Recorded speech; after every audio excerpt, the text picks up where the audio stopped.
அதிகப்படியான டேக்ஸ் வாங்குகிற நாடுகளில் நம்மளும் ஒரு நாடு, அதிகமான பாப்புலேஷன் இருக்கிற நாடுகளில் நம்மளும் ஒரு நாடு, அதிகப்படியான ஒர்க் லேபர் இருக்கிற நாடுகளில் நம்மளும் ஒரு நாடு. இவ்வளோ விஷயத்தில் நம்ம இருந்தாலும் நமக்கான ப்ராப்பரான பேசிக் சர்வீஸ் கிடைச்சதா அப்படின்னு பார்த்திங்கன்னா இல்லை, நிச்சயமாக இல்லை. ரொம்ப வஸ்ட்டாகவே இருக்குது.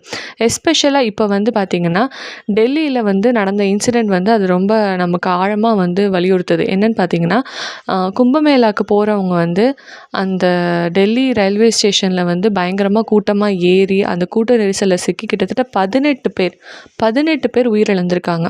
1ஓ 2ஓ இல்லை. ஸோ கிட்டத்தட்ட ஒரு டிசாஸ்டருக்கு ஈக்குவலான ஒரு மோசமான ஒரு நிகழ்வாக தான் நம்ம இதை பார்க்கணும். இது மட்டும் இல்லை, மும்பையில் இப்படி தான் நமக்கு வந்து ஆல்ரெடி ஒரு வாட்டி கூட்ட நெரிசலில் எத்தனையோ பேர் இறந்தாங்க நம்ம பார்க்குறோம்.